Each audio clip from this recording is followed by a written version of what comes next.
What's up, everybody? This is Gabby Staten Island and my uncensored Notso dog, my friend Notso dog. Hey, I'm gonna let you start by saying hello to everybody, and we'll get a couple of viewers on. I'm gonna make some toast because I know it's gonna be a long one. Okay. Well, today we were going to do the second part of um, the chat with Dr. Cordova and all that about some weed history and people's stories and whatnot. But that's still happening, but it's been slightly delayed. And we are doing an interview thing tomorrow. But Gabby wanted to still have a little show today. And so it's basically going to be a series of comments from you guys, questions and stuff. I actually can't see that stuff uh, the format that I'm on, but Gabby can. So if you can ask questions away, but he will have to be the one interpreting them and telling me because I can't really see them because I'm a guest. But yeah, and he left me to talk randomly, which sort of on point. But oh, there he is. He's back. I was just telling people that the part two of our interview with our being interviewed with Dr. Cordova was still happening. It was just slightly delayed. But you It's wanted gonna to, be next week. yeah, but you wanted to still pop on and we also have something we're doing tomorrow on schedule. But yeah, I don't know. So Gabby, if we're gonna do questions today, I can't see them with the Now, I can post them on the screen, okay. but are you able to see chat? Is there an option to see the When I chat? go like as a visitor, when I go to see chat, I see like the internal chat, if that makes sense. Like the There messages should that be a you way. There should be a way to select the internal chat versus the other chat. I will see I'm on my every computer. So on my computer, you can definitely choose live stream chat or studio chat. I don't know. I'll see. Maybe I could open my iPad and look there. That could possibly work, I suppose. That gets a little bit. Then I'll be looking down. I I might mean, need I, to I can just read the questions for you. you can just read the questions. Yeah. Alrighty. We've got 32 people. Just give me one more second, guys. Francis, you can keep talking if you have something to say. Oh man, it is early. I just got all my kids to school, or most of them to school. So I used to schedule talks for a little later in the morning when I was a little bit more situated with my day. But Gabby likes them kind of early. So we are early, so I apologize. I'm literally just getting caffeinated at the moment and starting to I mean, I've been up for a while, but it I don't know. I got friends texting me and stuff, so who knows? But um, Gabby abandoned me. But I we are going to try to we're going to tell some stories today, um, and all that. And so I apologize looking down. Um, and yeah, normally I'm chatty and I have a whole plan, but at the moment, like I said, I'm just getting caffeinated, so I'm probably not as loquacious as I am a little later on. He's back. Loquacious. Yeah, you got to bust out the big words. Hey, I invited Sasha to join since Sasha is not exhausted. Loquacious is just a fancy way of saying I'm chatty. I'm real chatty. So, I was up super late last night as well. Mm-hmm. So we've got like two people that aren't on their full game, but hopefully people still want to hear. We were scheduled for today, and we didn't want to just cancel Yeah. last minute. So that's why we decided to just roll with it and see what happens. I'm going to quickly go on Instagram just to let people know that we are live on YouTube. I could post this on Instagram as well, but they hate us. Oh, You know. there's the And homie. How are you? what's up, Sasha? Hey, my guys, do you hear me? We hear you. You sound a I can little hear you far from just the fine. microphone. Okay, let's try with the microphone a little better. Hey, hey, yes, thank you for What's up, inviting Mutt? me. Well, I figured we should invite somebody that has been up all day instead of somebody that just woke up, because Yeah, both uh, Francis and I had late nights and are tired. But oh, hold on a yeah. second. I'm gonna go live.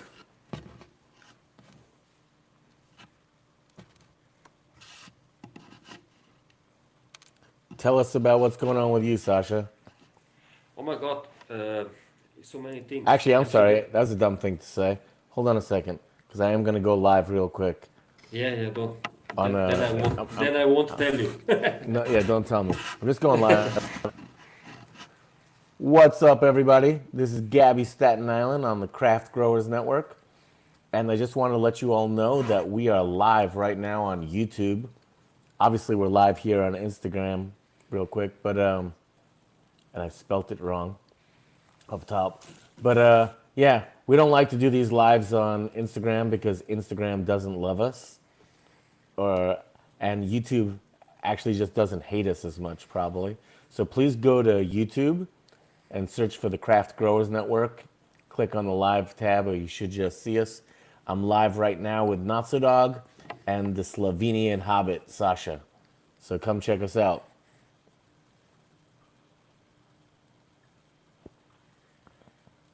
Alrighty, you can tell your story now.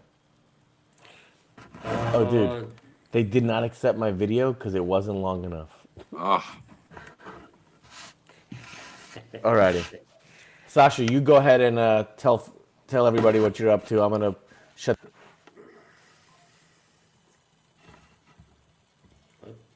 you're do you on the hear me? spot. Okay. Actually, it's still going on the legalization in Europe now. So on the 1st of January, there will be wheat legalized in Czech Republic, which is very interesting because the Czechs are like have a long tradition of cannabis already. Like in Prague, you could already get cannabis like on every corner. But the thing is that they're gonna legalize it like the Germans did, like three plants a person for a private use, and they're gonna allow like 300 grams per person, which is much more than the Germans did. Yeah, no. So it's like much more. So I already had like visitors from Czech now because these guys are business and I'm business too. So actually we connect now because the 1st of January is approaching really fast, and I think it's you always have to be a little bit talk before the thing is going on. So that's what's going on right now for me. Like opening It's because the slowly, German it's market, yeah, slowly opening up. it's slowly opening up, but still, it's like the German market is still. I sell to Germany already, but other shops are selling much more than me. You know, I I'm had really a, like, I had a long time ago. This is sort of random, but I had a plane ticket to go to. I mean, I always call it Czechoslovakia because yeah, that's how it was called when I was raised. But I had a plane ticket to go to Prague, and the river that runs through there overflowed like 4 days before I was supposed to go, and it was sort of like a national emergency disaster zone. And so I can't remember what year it was, but I ended up not going because, with the it's like when you floods. get, Yeah, yeah, when everything was flooded and people were no, traveling around in boats, and it was like it was like a natural disaster. I figured that wasn't a convenient time to be a tourist no, or anything like definitely not. that. So I ended up canceling my ticket, and then I just ended up never making it back. I had a cousin who went and lived in the Czech Republic in the late 90s. And he basically said it was a lovely place, except for culturally, he drank so much. He sort of Yeah, felt like he came back to America as like a mild alcoholic because yeah, he said, like, the amount that they drink and drink during the day as sort of like socially normal was really different than what he was used to in America, you know? Actually, not so. That this is the topic that I will be talking about with a friend now. That he knows that I know you guys, Americans, and so. And tell them, he said, tell them that 0.3 or 0.5 promille of alcohol in blood is in the air here. Like Yeah. No, I you mean, you breathe, it you was, breathe the air. It's like Slavic nations, and we Slavs, the Balkans also is very like the Czech. So the culture of alcohol is really high. Like you yeah. drink, it's like it's very accepted, So he would say he absolutely, would like go out totally. to lunch with people and they would drink as much as he would drink as like a night out and then like go back to work afterwards, you know? And it was just kind of funny. He just said it was very different. It was considered totally normal. You weren't outside the range of what everybody else was doing. And so he said he was pretty much sloshed, as Americans like to call it, most of the time that he was staying. I can't even remember what he was doing. It was so long ago, but he was there like 3 or 4 months, some kind of work related mission. Hey, Francis, Yeah, I know this is frustrating for you. Is your screen horizontal or vertical? horizontal. Okay, maybe try flipping it vertical. Let's see what that does. Hold on. That Okay, yeah, I think you're gonna have to log off and then come back on and try that because you have a hard time centering yourself the other way. So, oh, there he is. He's gone. Smoking some black haze. That sounds nice. Me, I've got Earl Hill live rosin, Live rosin. Wow. chicken and You know that waffles. sometimes here live rosin is like promoted that there is live rosin, but it's not live rosin. Of course, that's much better, Francis. yeah. It's Yeah. So HC. We call it HL. You know.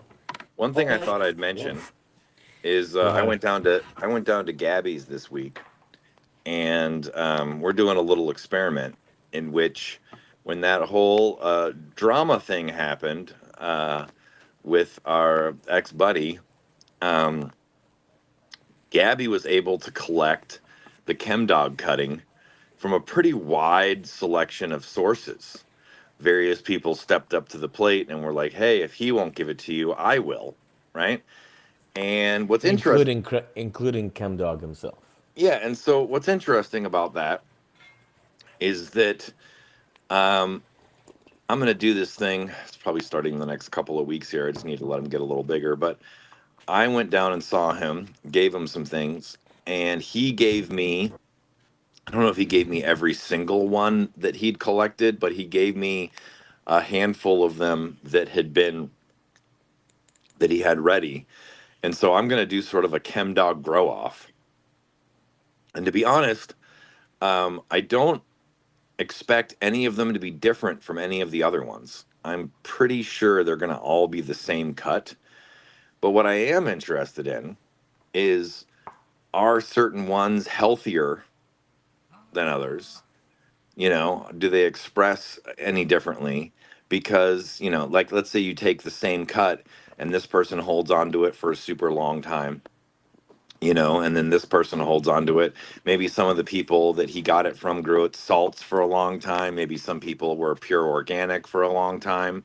you know um Maybe I'm not really a big fan of what people call like epigenic drift, or anything like that. I think that might be like a little guesswork or bro science, but I'm going to do a side by side of the one that he gave me a long time ago that I've had for forever. And then, I mean, I don't know, there's 3 or 4 different ones that he gave me in addition to that. And I'm just curious to see what kind of like growth or health or whatever differences might pop up, grown in the same room, the same style, the same nutrients, same lighting. Only difference really will be the origin of the cuttings. And they obviously have been held by different people over different lengths of time. And I don't know what's going to come of it, Well, besides good chem dog to smoke at the end. But besides that, I get um, dibs. yeah, besides that, I'm curious as to like, because I do think that there could be health differences, you know. Well, I Um, let me interject. I definitely think there could be health differences, and some of them come from tissue culture while others do not. I also do not agree with you. So I got to think about the ones. Okay, so the ones that I gave to you are very likely all to be the same because yep. they came from the best sources. I Okay. did I did not give you just because it wasn't ready, and because I don't produce it, I don't multiply it. The cut from Finest, Okay. which that cut has been rumored to not be the Yeah. same. And then also, I'm not going to throw shade on anyone, but someone that's well known, that's highly controversial today. I got one of the cuts. Someone said they got it from him, and it's not the person that I have a problem with. It's a person that a lot of people have a problem with.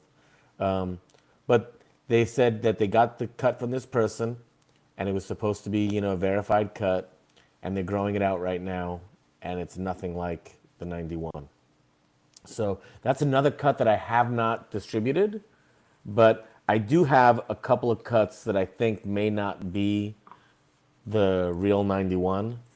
That just wasn't, any of the ones that I gave you. So Yeah. probably the ones that I gave you will all probably be correct.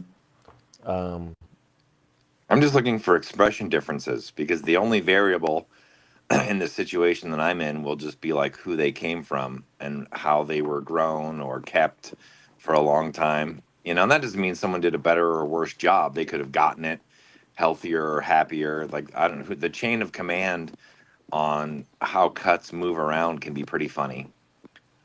And as far as the finest one goes, I would agree with you. Finest has a ChemD that tests pretty high and yields pretty well, but is not the one that we got brought out from the East Coast a long time ago. Um, '06 or whenever the hell that was. It's not, but regardless of all that, I want to uh, give a quick shout out to somebody. sure. He goes by Killer Bees Trees on Instagram, and he posted some of the most beautiful Chem 91 that I've seen in years. He's growing the cut from Farmer Joe. Let's not call it the Hmm. Farmer Joe cut because realistically, it's probably the same as Oh, the other ones. somebody sent me that. Like The he cut? posted it on no some Oh, yeah, the the IG pictures. post. It did look really pretty. Yeah, It it did look looked really like healthy and perfectly happy. grown Chem. I mean, the only reason why it didn't look like the Chem 91 was because it was so perfect. Like it was just so. But no, it was the Chem 91, and I was. It's really cool when you're like scrolling through Instagram, and then you see a photo, and you're like, "That's the Chem 91, 1,000%," and you haven't even read the text yet. It's just like, It's very distinctive looking dinosaur weed. yeah. That's what I So call it. It's got really dark. One thing I'll say that's kind of interesting about that is, and I've noticed this across a pretty wide variety of plants at this point. The Chem 91 has some pretty like dark green leaves, I would say, leathery. leathery dark green leaves. And I've noticed that plants that have that trait seem to be like if I was growing outdoor or something like that, or depths or whatever, they seem to be the plants that are the most resistant to mold. Like they don't PM and various things like that and various leaf issues. I don't know if it's the leathery thing, but it just seems like when the plants have that really dark leaf and it's thick and leathery, they seem to be more resistant to certain pathogens than like a thinner leafed, like lighter colored green. And that's obviously like total bro anecdotal, like observational, whatever science you want to call it. But it's been pretty consistent. Like Chem 91 is usually the last thing to show those kind of problems. Hey, And we've only been in the show for like a couple of minutes now. It's 19 minutes, and we already have to ban somebody. His name is Surfer Boy, and he said the 91 is overrated. So that guy is Well, out of here. oh, I mean, the thing about it is, one thing I'll say about that is that um, I people have a right to their opinions, and I feel like elites, what makes an elite, is just a majority of growers or smokers. Let's call it smokers. A majority of smokers think that it's an elite cut. That doesn't mean that it'll be everybody's preference, right? Either. Like, for instance, obviously, like probably the most popular line in the last 15 years has probably been cookie, right? And cookie derivatives. And for my taste, I don't grow it. It's not like you couldn't get me, like, if you put a gun to my head and you were like, pick ones that you thought were decent, I could come up with a couple of names. But it just doesn't suit me. I much prefer chems or hazes or cushes or different types of stuff like that. And so, like, I can acknowledge that it's really popular and tons of people like it, but it's not my cup of tea. You know, the chem dog is old school weed in the sense that, using cookie as an example, chem dog is it's like a bulldog. It's beautifully ugly. You know, it's not a very attractive cut combined like to modern. It doesn't look like it should be as potent as it is. But It to be also honest, doesn't test high, right? well, that's a little bit of a weird thing too. So the way we always used to grow it was we would take it somewhere in like the 65 to 70 days range or so. That's when, like, observationally, the majority of us that had it grew it. And then when testing became prevalent, we have a buddy who was in the legal market, and they started giving him shit because his 70-day chem dog was testing at 17 or 18%. And because clubs and stuff like that often price things based on THC percentage, they were having a hard time offering it as top shelf when it was low THC, right? And so he did this thing where he started cutting branches at like 45 days, every 3 or 4 days, and then getting them tested and seeing when the THC percentage peaked. And it would test 29 or 30% regularly if you cut it at 53 to 55 days. And so now, to me, it looked underdone.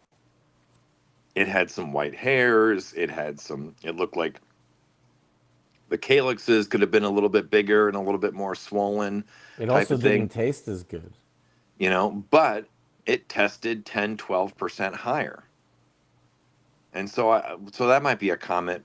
Like, there could be times, and I know this is a fact, there could be times where people are harvesting herb that's for the legal market based on the THC percentage of when they harvest it and when it's going to make them the most money versus when they think it's at its best.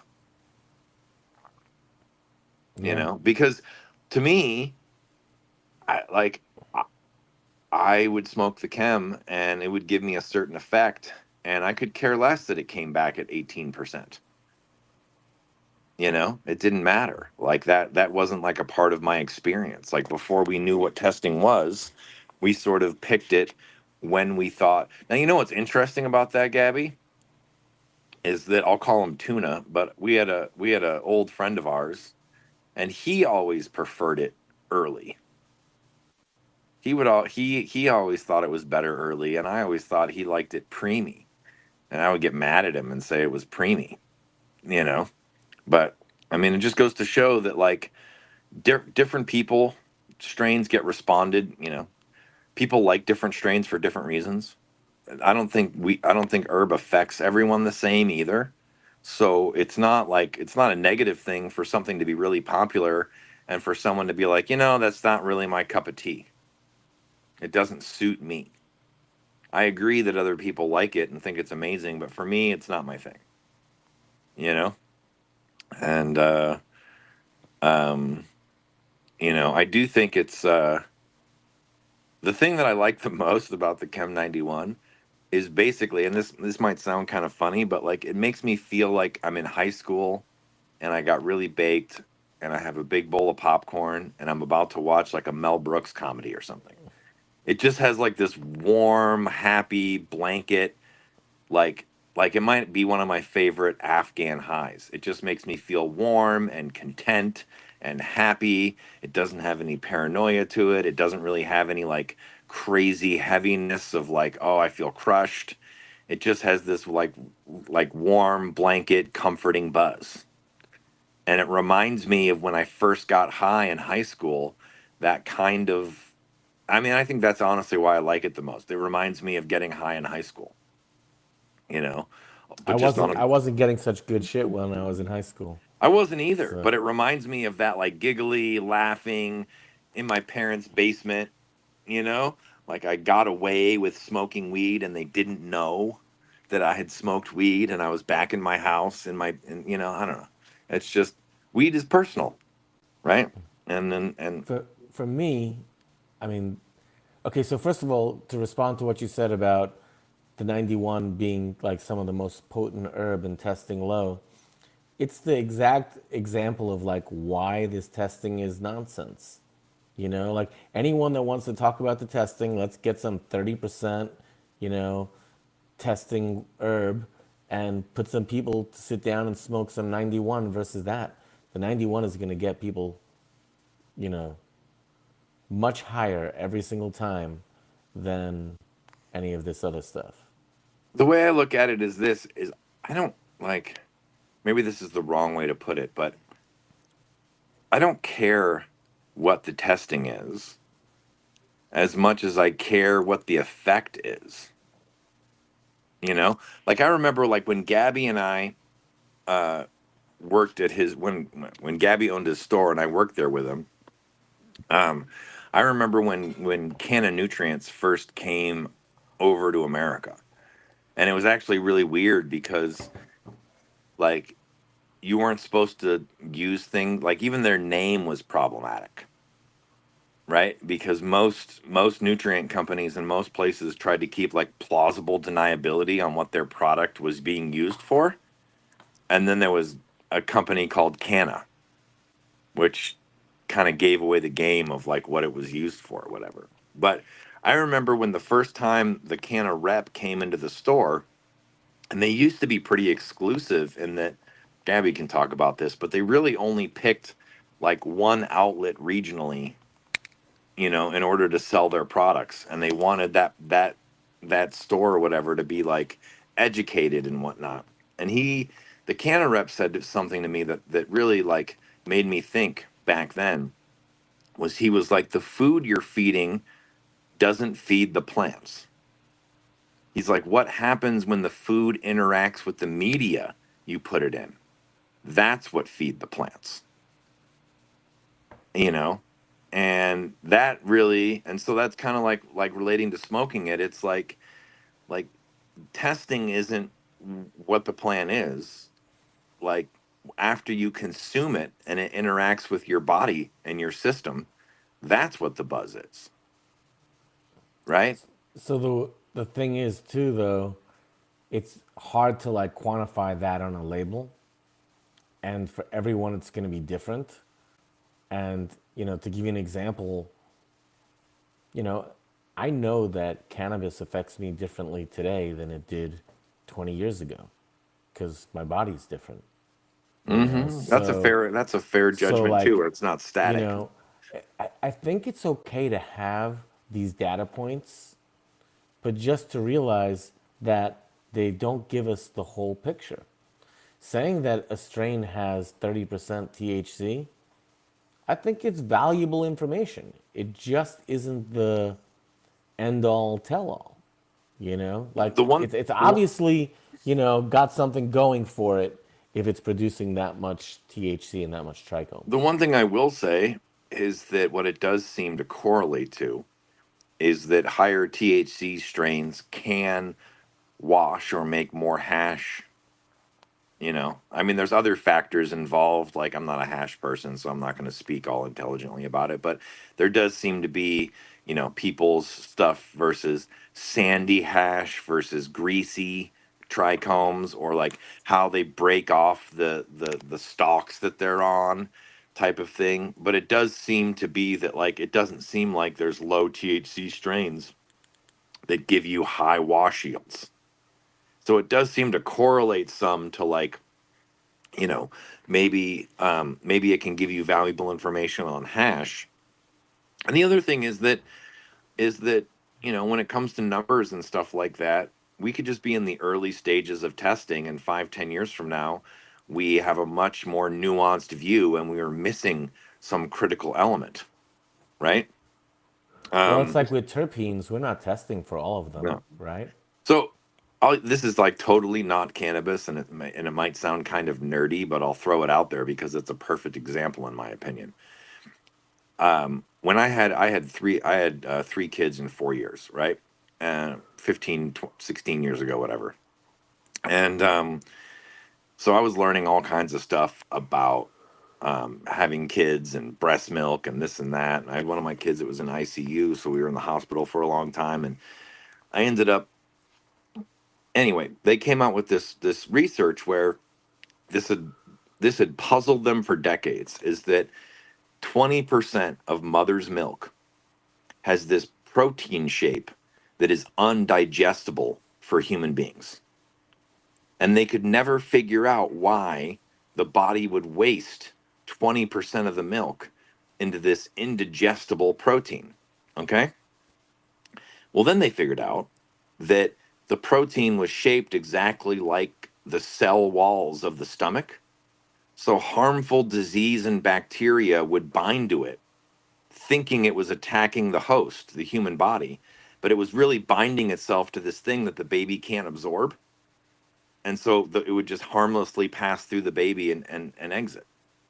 And so, like, the analogy is that, like, we were studying breast milk for decades and we didn't understand a large component of how it worked or what some parts of it did. And I think we're there with cannabis, where we have bits and pieces and we understand it, but we don't fully understand it. Like, we don't even, like what Gabby was saying before, we don't even test for all terpenes, right? We just test for a common amount of them. There's terpenes that don't get tested for still. There's things like thiols and esters and things that are elements of smell or effect that aren't getting well tested for.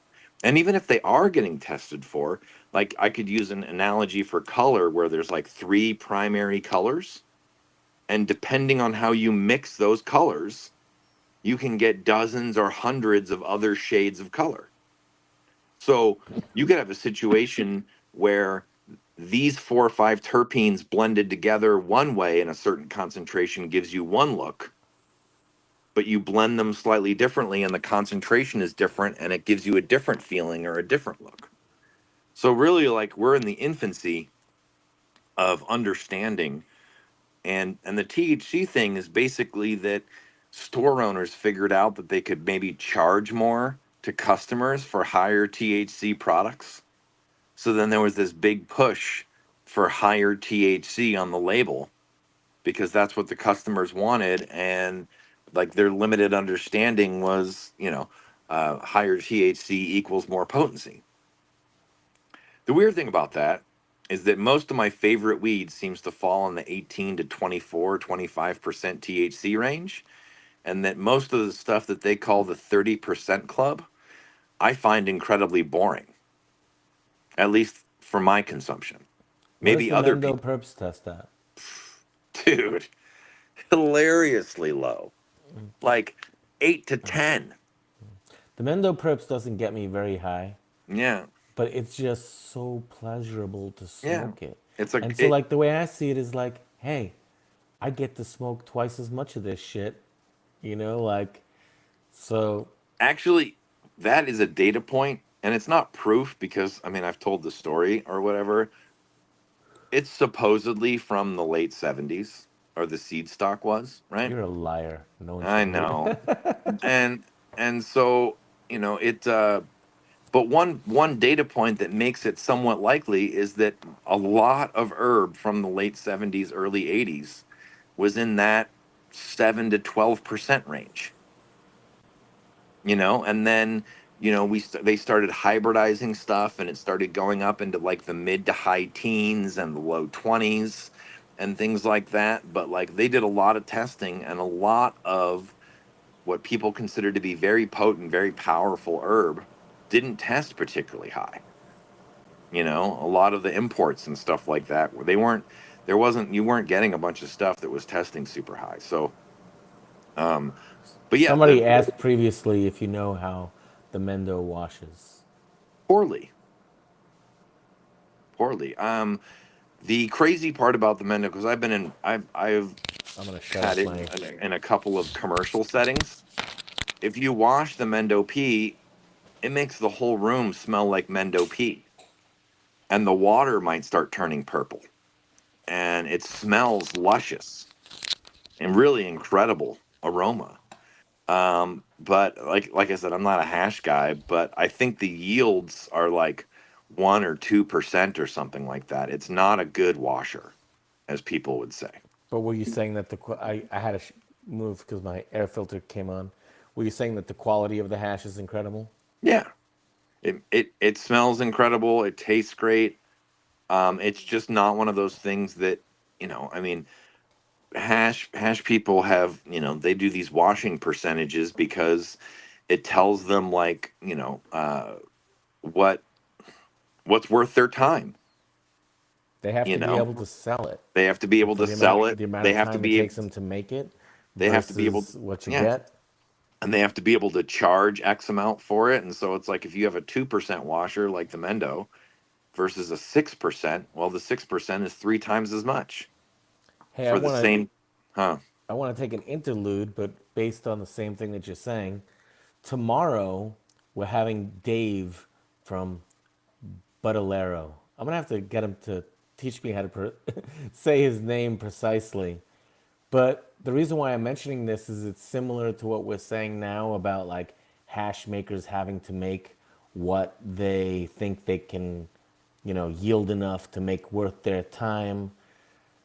One of the things that I find super interesting about Dave is when he chooses what to grow, he throws all that shit out the window, and he's growing these, really long term strains. The one that I think is most interesting is like the pearls, like the Mm-hmm. stuff from Dr. Greenspoon. Like, Yeah. on most people's, like, is it worth it to grow this standard? They say, no, absolutely not. I'm not going to do it because I'm not going to grow something that takes 16 plus weeks. And then all you get is bracts, 10 little calyxes one at a time. I don't, I have to ask them, like, what do you even do with that stuff? Like, do you tie it So together and make sticks with it? Or yeah, well, do you pull off every little calyx on them? I mean, as somebody who uses bongs quite a bit, you know, I mean, the Grinspoon and that type of structure, it's a bunch of perfect tiny little bong hits. Break off a couple calyxes, pop it in there, you know, all that type of stuff. It looks the same in a joint, right? And I mean, one thing I should probably mention about that is like when you look at that kind of structure, right? You got to realize that some of these plants, some of these sativa plants, whether they're, if they have origins in Colombia or Panama or Thailand or something, um, they had to develop in a place that rained and the humidity was 70, 80, 90% sometimes. And so you're probably not going to get giant forearm sized chunks because those things would rot.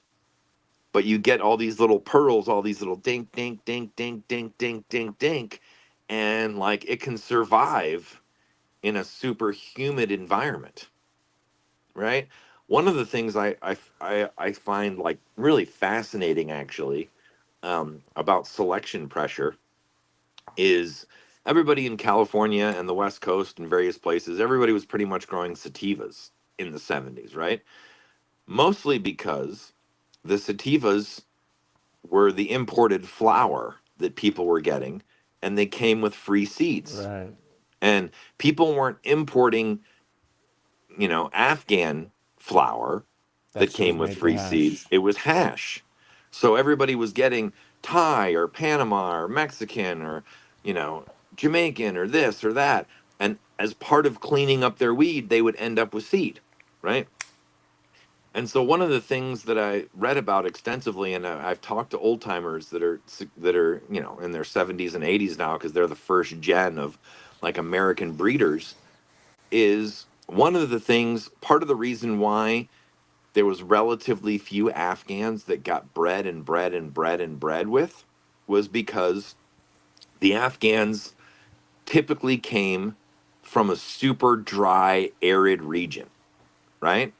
And when we got brought over to California, they rotted really badly. And so people would start mixing these Afghans with sativas, trying to get bigger, chunkier, faster finishing plants. And a lot of the early Afghans were abandoned because they bred horrific rot into the line. Sounds like the Francine. Yeah, because they didn't have like, whatever mountain valley they were being grown in the Hindu Kush or something, it was really arid. It was dry. And they didn't have the you know the weather resistance. They didn't have the humidity resistance. And California is not particularly humid compared to other parts of the country during the growth season either. We're actually pretty dry. We're just not bone dry. And so that was like an early selection pressure. It had nothing to do with the quality of it or whatever, but it was like if everything you grew rotted. I mean, as Gabby mentioned, one of the reasons why he got rid of the Francine was because it had horrific rot that would pop up on a semi-regular basis. A And when you're regular. when you're growing, there's I mean, there's things that are more disheartening, but it is emotionally shattering to have a room full of big beautiful buds, and then you start opening them up and you start seeing the white and the gray and the rot running up the stem, and you realize you start having to throw stuff away, and every bud you look at becomes dread because you're cracking it open and hoping against hope that there's not funk in there.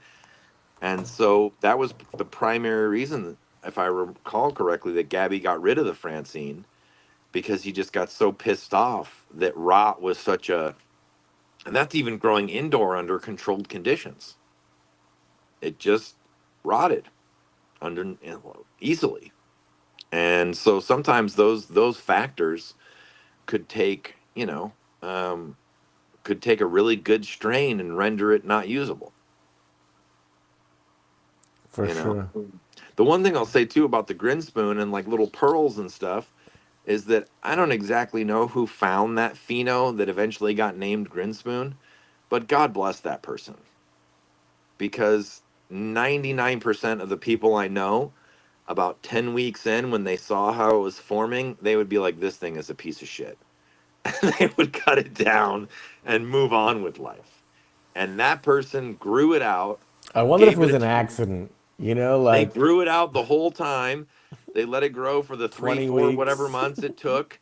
Then they tried it and then they kept it. And I'm telling you, 99% of people would look at that thing, especially back when they discovered it, which was a time when chunky plants were at a premium, and they would just get rid of it. They would have just killed it. They would have been like, no, that is the awful. Like, we have a running joke on, like, if you want to make trimmers cry, you show them a picture of that plant, you know, because you could work all day and barely get any weight in your bag because it's a bunch of tiny little calyxes and you're trying to carefully, but it had a great effect. It ended up having a great effect, and that's why it got kept, and that's why Barney's over there like made a line based off it, and that's why it was available in coffee shops, and that's why it had popularity, because it had this unusual sativa energizing, and it was tasty, and so people enjoyed consuming it, and it got the severe limitations. That's actually maybe something that I should say that I've thought about a whole bunch recently, is that I think a lot of the pheno hunting going on right now is based on finding plants that fit their production model. And then they're hoping that those plants are good enough that they can hype them into their fire. Where back in the day, if the consumer liked it, it didn't really matter how much of a pain in the ass it was for the grower. If there was willing buyers, there would be growers that would be trying to figure out how to produce it to make those smokers, consumers happy. Well, that's because the price was much higher too, right? Well, I just think it's an issue of commercialism too. Like I think of tomatoes as an example, okay? Part of the reason that heirloom tomatoes took off is they taste really good, right? But if you get because I've looked into this quite a bit, like when you look at like the modern tomato that's available in like all the I don't know if it's true for you over there in Europe, but like the modern American tomato that's in all the grocery stores, taste and flavor is super far down the list of importance. The growers care about weight. They care about, can you harvest it green and then ripen it with ethylene later on? They care about, does the skin split? Does it travel well? All these various like production model, like, you know, like large scale type growing factors. And then at the end of the day, you sort of get like this tasteless, watery, like texturally not good tomato. And it's because taste and flavor are really far down the list. They care about the production model aspects of growing tomatoes at scale. And now that cannabis is entering into like its commercial phase, and there's a bunch of people, and there's nothing wrong with this per se, but there's a bunch of people that are out there looking for plants that fit their production model. They yield X amount, they harvest at this time, they give you a good amount of weight, they look good, they smell good, they what have you, you know? And I mean, I could say that like most of the plants that have ended up sort of like becoming um, incredibly popular would not have met the production model standards. Like Gabby's wearing a Chem 91 shirt. That plant is a piece of crap when if it It came to did. a production model. It didn't meet our production model when we were growing it more, Yeah, right? it was a We pain. it It was a was giant for pain in head the ass. stash. It was for head stash. Skittles, which has sort of dominated every hash competition for the better part of a decade or longer. It is the slowest growing plant. It looks like it has like like I joke with people that like you know how you have the right one is it looks like it's unhealthy and there's something wrong with it and it doesn't grow very well. But it has this incredible unique flavor that comes through on hash where it just keeps winning competitions, you know? Um the and so when people are that's part of the reason I think where people are having a hard time finding new elites is they're trying to find elites that fit their it's almost like they're trying to find the next Skittles or Chemdog or Sour Diesel, but they want it on a Blue Dream frame. You know, they want it on a high yielding, easy to grow, vigorous plant. I mean, I have a buddy, he'll remain nameless, but I have a buddy that told me that one of the things that he's breeding for at the moment is a lot of places want strains that look great after they're machine trimmed. And they're starting to ask for strain because, you know, trimming is one of the big like bottlenecks, right? And there's all these different types of machine trimmers, and there's a lot of old cultivars that don't look good and get beat up. Like if you were trying to put like real sour diesel through the rock tumbler style trimmers, you would lose so much like bits and pieces to that, you know? And so Because it sticks, it fingers out. it fingers out, it's got hills and valleys. It's very like it's not like a, you know, cookie has a tendency or cookie strains have a tendency to have that like dense, like rock hard look. And so they survive the tumbler better. You couldn't put a haze, you couldn't put the Grinspoon, you couldn't put sour diesel, you couldn't put certain strains like that through that type of trimmer. They would just eat them alive and you would lose so much. And so that's just an example of like, you know, people are trying to like find things that meet their production model. And what's really annoying about that is that the stuff that we care about as consumers is invisible, in the sense that you can't tell looking at a plant which plant is going to be the enjoyable smoke and give you the feeling that you're after, right? That's invisible. You have to wait until you cut it, dried it, and then you can consume it. But you can't be out there in a field or in a grow room with a notebook taking notes and be like, this one is going to have the buzz that I want. You can be like, oh, that one looks pretty, it smells good, but there's even stuff like we have this there's a bubblegum strain around here that's been pretty popular, and it smells like it smells like big league chew.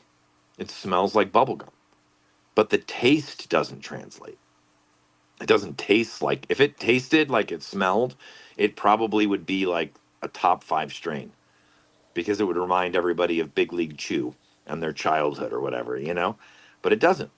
And so it's hard to do pheno testing when you don't know whether you have a winner until people consume it.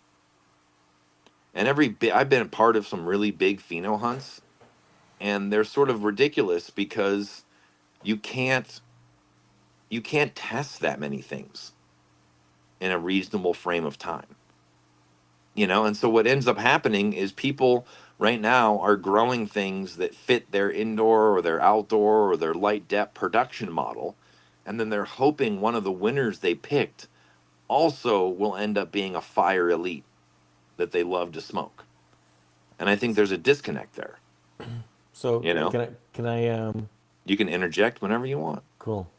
So, you know, I think one thing that those people should be credited for, that you say Yeah. like their business model, is at least they have a business model, right? Yeah. Because if you don't, you can't succeed, right? Like back in the day, Francis, used to get over 6,000 a pound, you know, you could afford to like not go the route, but now with prices so low and the market is so weird, you know, I think it's important that if you're making a grow, whether it's a commercial, a larger commercial one or a small one, that you have a plan and at least initially try to stick to it.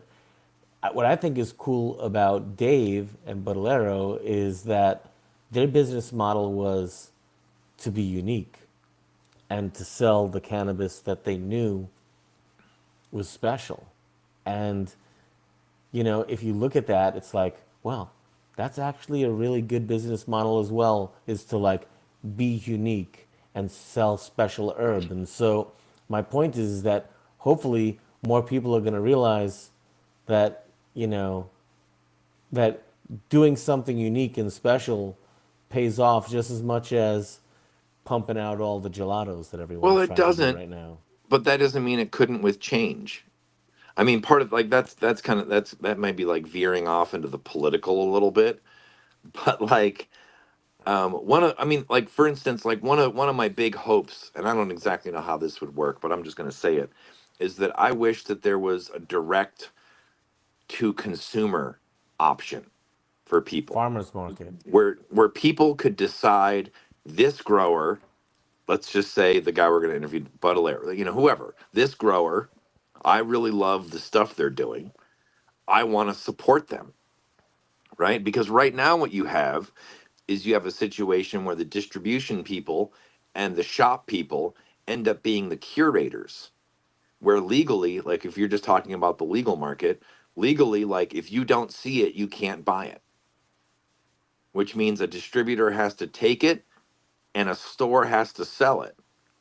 Which means if they don't do that, you can try to be unique, you can try to do these different things, but like if the consumer doesn't have access to it, it doesn't really matter, right? And so I think there's a lot of inefficiencies in that market at the moment that need to be addressed to give people the kind of like choice and change. And I'm not saying stores shouldn't exist, you know, um, but I'm just saying that like if consumers could support the kind of farmers that grow the kind of herb that they're personally interested in, whether it's a quality, whether it's a strain type, all that different types of stuff. And it's sold out and there was more demand than there was supply, then there could be some capitalism there. I think And there is. I think there's more demand than there is supply for haze and long flowering strains because the growers don't want to grow it.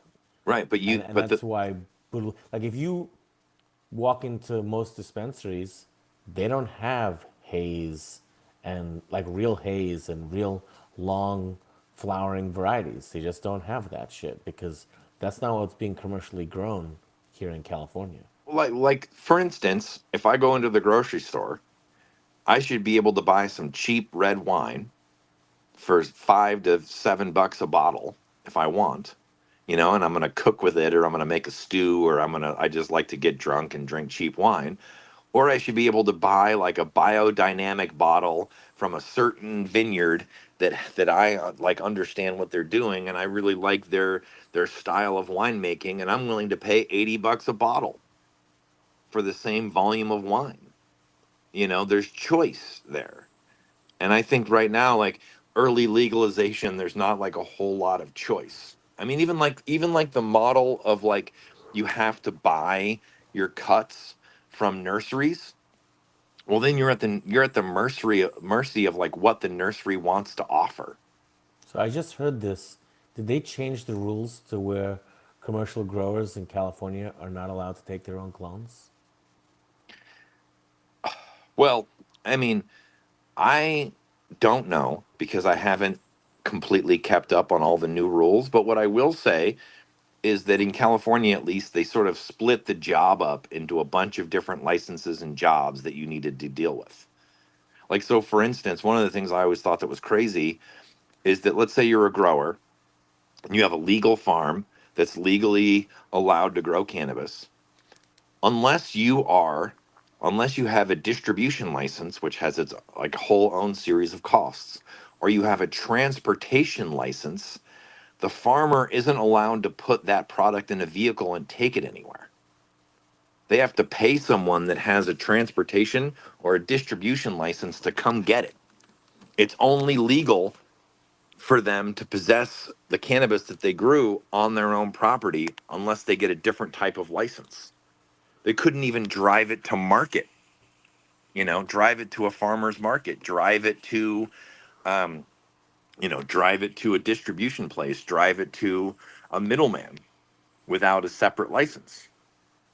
And so I think there's a lot of inefficiencies like that, and they split the job up. If you're a small little farmer and you live like, you know, on a traditional hill in Mendocino or Humboldt County or Trinity or somewhere, it might even be cost prohibitive to pay a company to come out and get your herb.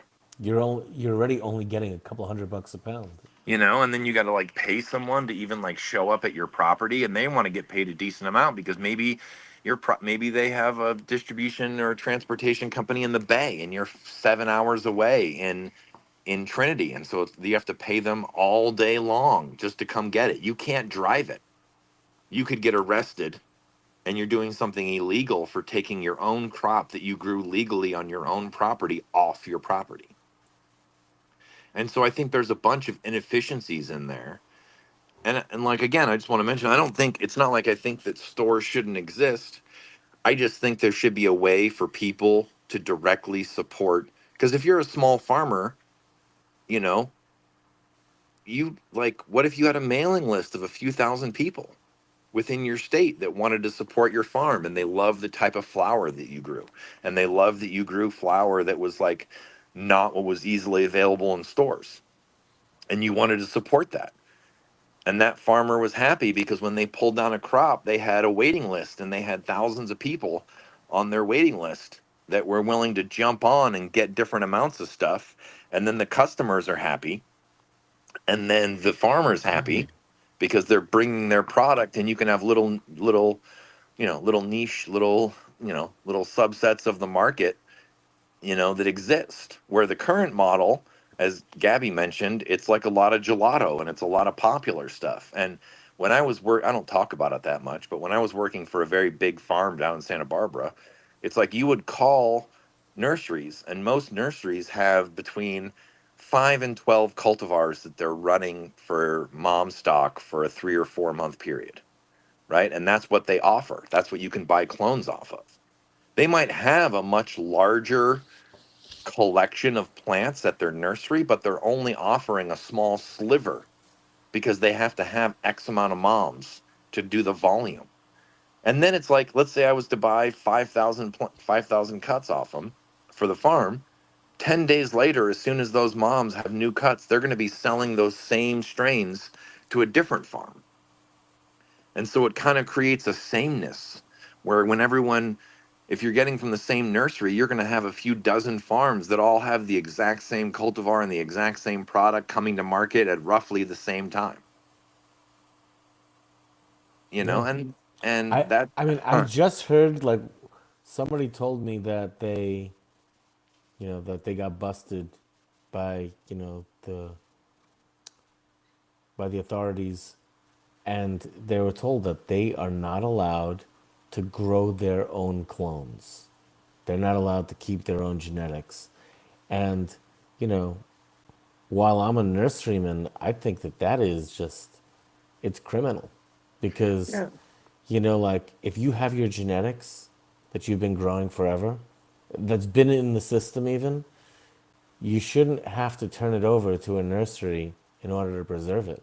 Or And you you shouldn't be breaking the rules by trying to just preserve it. or you might have to Get a start a license, nursery get a business, right. pay for a license, pay for all this different mess, set up all these different rules and regulations just so you can supply your own farm with the cuttings that you want, you know? Um so yeah, there's a lot of inefficiencies like that, and I think it's leading to a lot of sameness in the market, and it's preventing a lot of, because the thing is that the hard part for small farmers, traditional farmers, is that they're never going to be able to compete at scale. They're never going to be able to offer the volume type stuff that a larger farm can. So the only real way that they can compete is by offering better quality or offering something that you can't get at scale. And I think the way the rules are right now, it is not advantageous for them to be able to do that. So I want to You say know? one more thing about Dave, and then we can leave the rest of the conversation for tomorrow. But he's interesting in that, how you said how growers want to be able to like have the farmers market and sell direct, Yeah. and he really wants to increase his network and relationship with all the stores that sell his stuff Yeah. and still have a connection with the client. But like when I asked him, I was like, hey, so how do I get this stuff? He said, oh, you got to go to that dispensary over there. He's like, I'll call him up and tell him to hook you up, but you got to go over there to do it. And he's like, like I said, he's super unique guy in philosophy. And that's why I can't wait for the show tomorrow to talk with him. I think he's one of those guys that he's like, I know everyone thinks that this is the way you got to do it, but fuck that. It's not the way for me, and I'm going to do it the way I want to do it. And he's only been, this brand is fairly new, like maybe a year old, and Mm-hmm. it's been tremendously successful, for what it is. And I mean, first of all, he's got incredible genetics, and he's a really good grower too. But again, he's just not doing what everyone else is doing. If you're doing what everyone else is doing, you're just like in a herd of Yeah. like of a million. It's like, how can you possibly stand out like that? Now the only thing you can do is like try to compete with price. You already have to have the highest quality, because if you don't, then no one's going to take it. And so you have to go to the highest quality, and then you have to be in this herd of a bunch of people growing very high quality product that's all the same. Or you can do what they do and say, no, we're going to grow different shit that nobody else wants to grow, that people really want. And, I want to say something like back in one of the first videos that I ever made, I was responding to you saying how much I hate haze. And while I don't think it was exactly like that, I definitely didn't appreciate it the way I do now. Partially, maybe it's like I've changed, Yeah. not only my mindset, but my body and my mind and the way things affect me, but also there's such scarcity, like besides Dave, I don't know anyone growing this shit. Like people ask me all the time, hey, can you get haze? Can you get sativa? And my answer is no. Like on the East Coast, I know it's like there's more of a thing over there where, there's more people into the piff and stuff like that. But out here, I mean, how many people do you know that grow this shit? Not so dog? So I would say that there is a decent underground, especially on the West Coast, of people growing sativas and haze.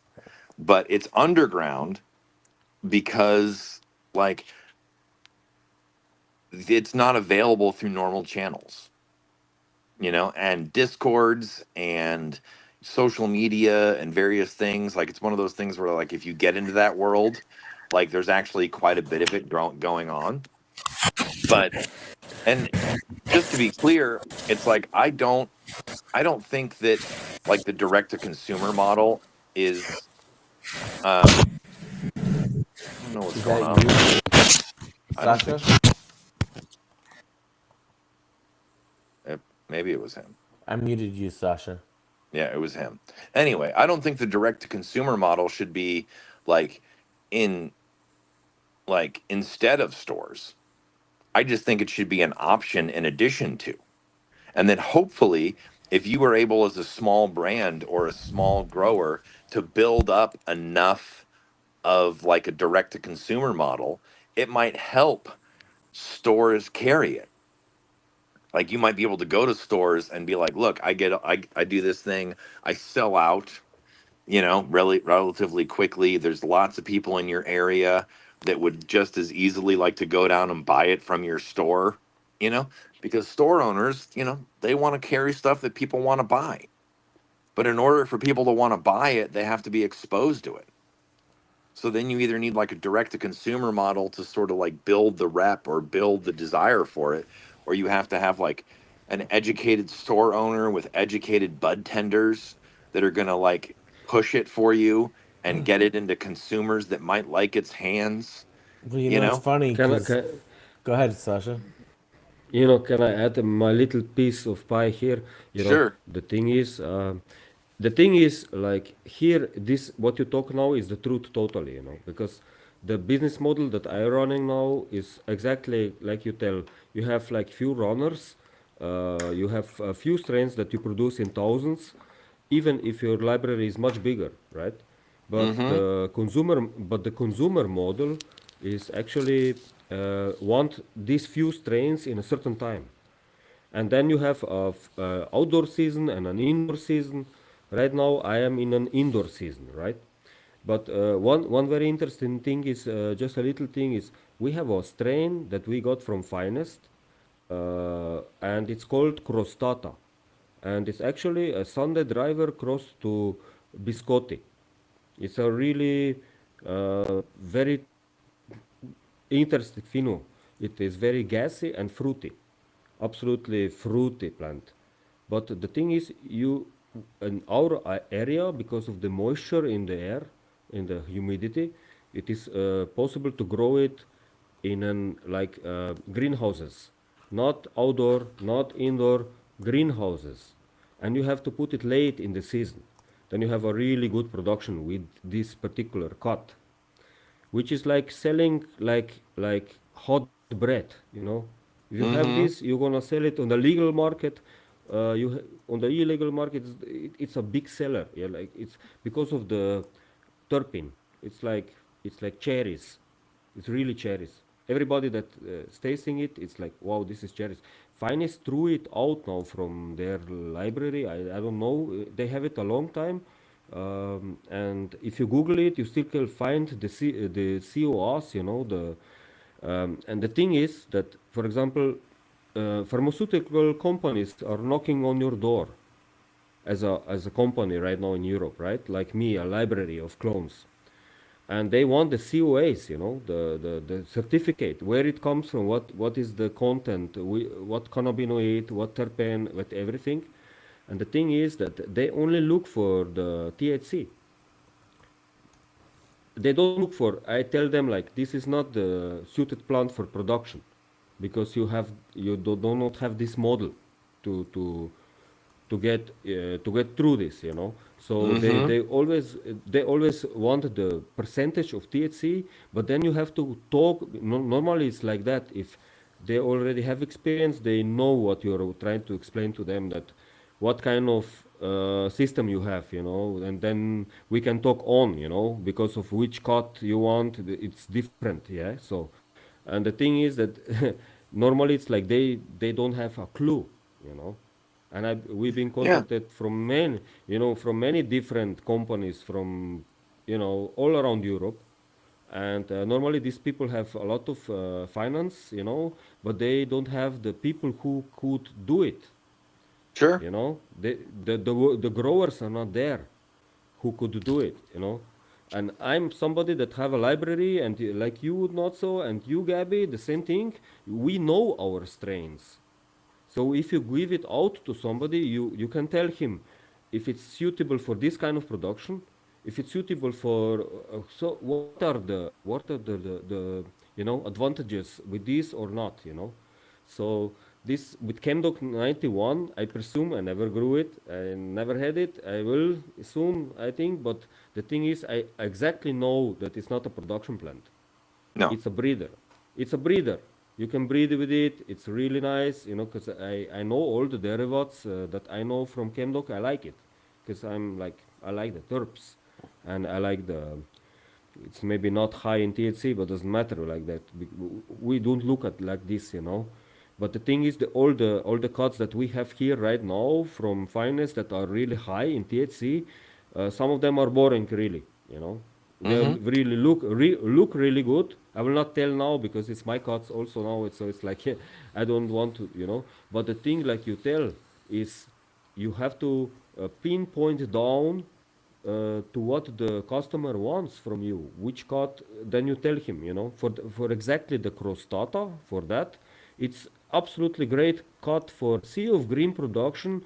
When you buy the cut end of July from me as a little bit grown, and you put it in a tunnel, and then it will be October, it will be great harvest, because she likes really low temperatures.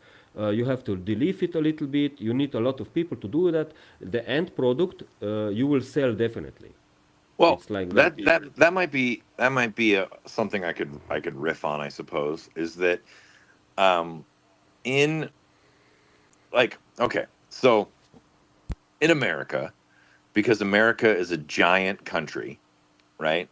And we have, we got Pacific on one side, the Atlantic on the other. We have a lot of different climates. In America, we have a tendency to grow crops where the climate suits the crop, right?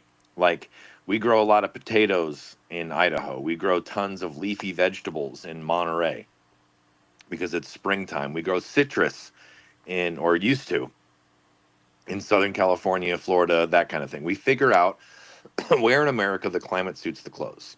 And most hydro, and Gabby can attest to this from when he owned the store or whatever, most hydro is um, trickle down technology from countries in Northern Europe that kind of have awful climates, but they figured out ways with greenhouses and with lights and with hydroponics and other things to grow vegetables, to grow fruits, to grow different kinds of food, to have some food security.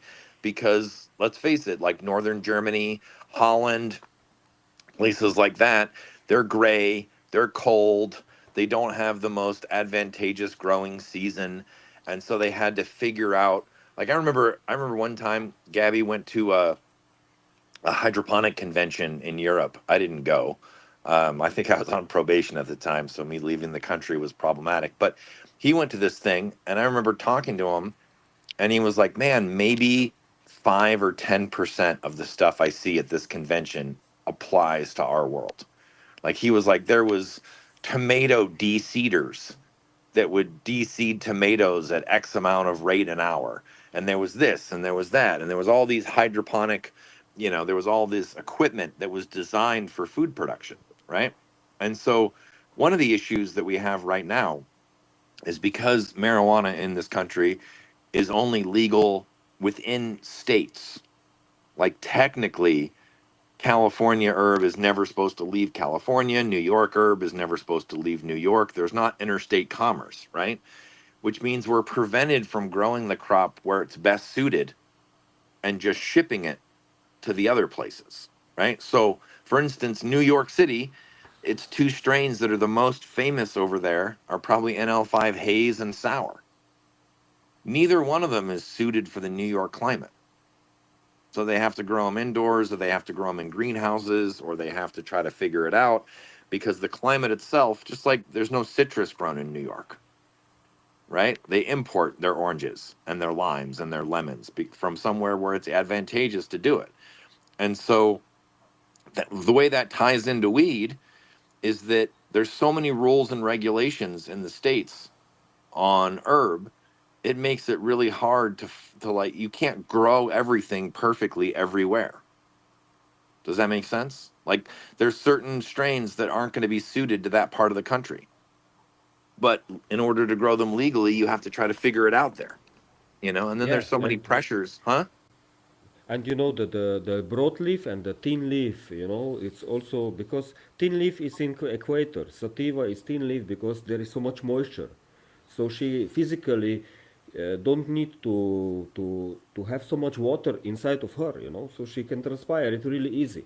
So in Yep. Afghanistan and Pakistan, in the higher region, they have broadleaf because broadleaf it needs broadleaf because it's a lot of photosynthesis there, a lot of energy, but she can, she does not need to transpire so much moisture from her.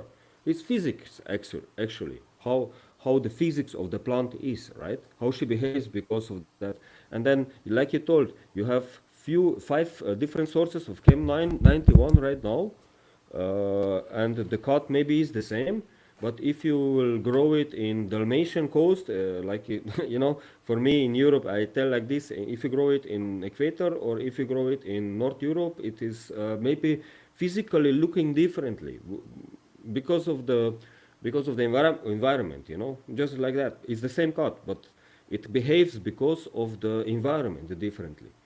Very So much so. I don't know. Yeah. Yeah. Environment plays a huge role. There's some strains that are more resistant to environment and they kind of like come out good or bad.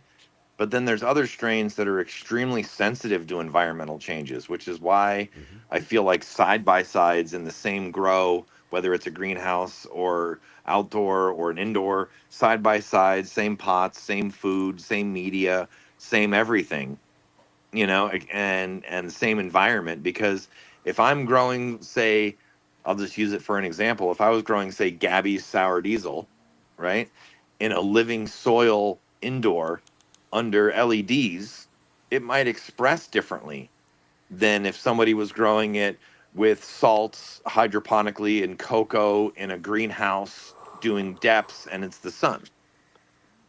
Different food, different temperature, different light source, different daytime and nighttime swings, all those type of things. And that kind of stuff can affect, I don't know if this is the right word, but like the morphology, like how Hey, the plant, huh? even in the same, like, a lot of people have a daytime room and a nighttime room, right? Yeah. So same strain, same building, grown with the same fertilizer, but the climate isn't exactly the same because one of the rooms is on in the day and one of the rooms is on at the night, and so the stuff doesn't turn out the same. To use that as an example, I won't say his real name, but Gabby will know who I'm talking about.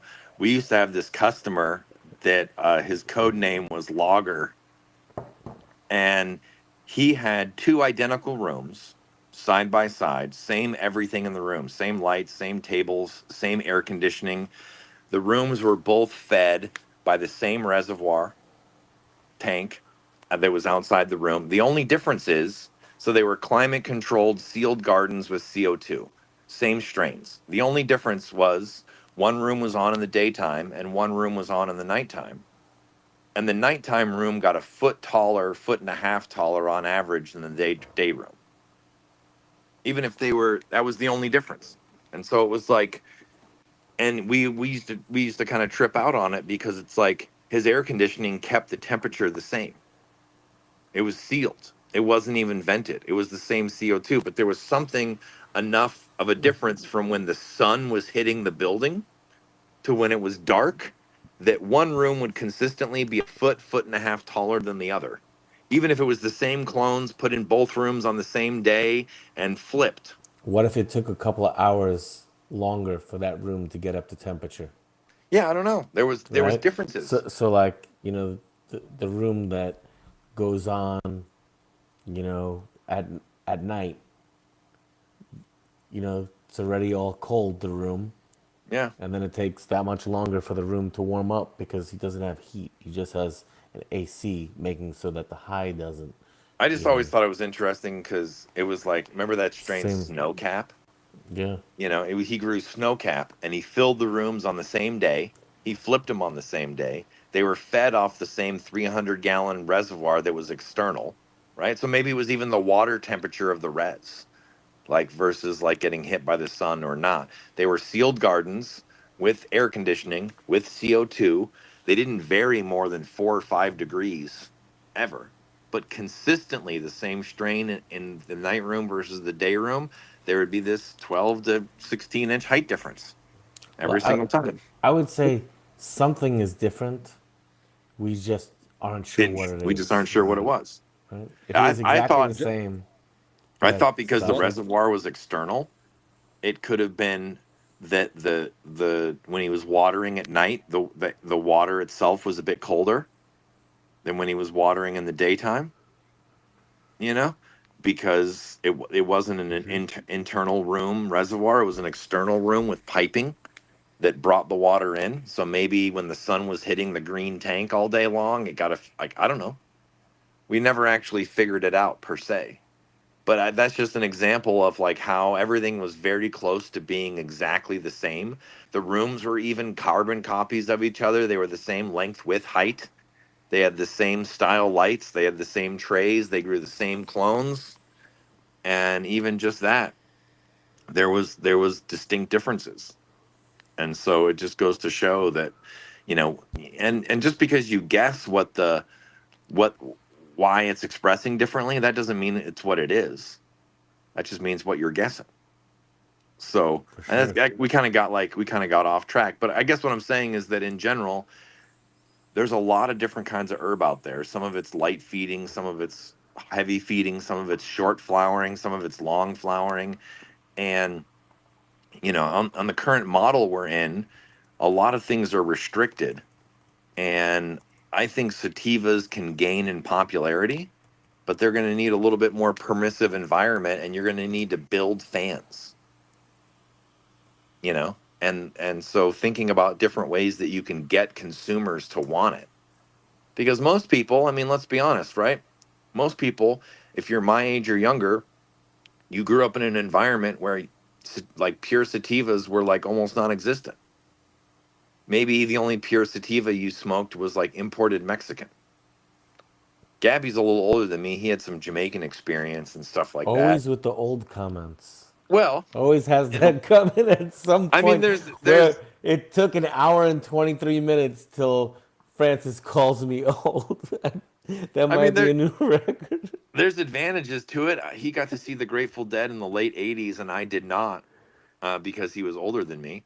You know, um, there are pros and cons, but it's like, you know, a lot of the smokers that are in their 70s and 80s now, they grew up the first 10 or 15 Wait, years let's they be smoked. clear. I'm only in my 50s. Yes, but He's I just not meant talking about me now. no, but I just meant that like those people, they grew up smoking imported sativa, and my generation, other than Mexican, if you were getting like Kind Bud or Nuggets or Indoor or something, those tended to be much heavier indica with maybe a little sativa blended in, right? Because the indicas were faster, chunkier, easier to trim. And so for a lot of people, they probably have never experienced most heavy sativa stuff unless they were lucky, because it wasn't as profitable to grow, So that's you the know? way I feel now. When I get to smoke sativa or haze, I feel really lucky because I mean, it's so hard to get out here right now. I remember there's a whole world that exists. It just exists underground, Gabby, because it's not it's not been I able to haven't been bubble. invited to Fight Club. No, you have not been invited. Maybe I'll invite you to Fight Club, but it it's an underground thing, and it's gaining popularity. And one of the things about like discords and social media and stuff like that is it's actually enabling fans of it to sort of like gather together and chat and maybe exchange things. But that's really what it needs. Is you can't grow popularity unless they have access to it. Otherwise it's just legends. And since most legal growers aren't growing it, and it's not in most stores, it makes it very difficult to like, expand it. And, if enough people come in stores and start demanding it, you know, or imagine like I said, you had that direct to consumer model, and the guy we're gonna have on tomorrow or whatever could go into stores and be like, hey, look, I grow these strains and they sell out within a week. If I put it in your store, you would have a bunch and advertise that people could get it there.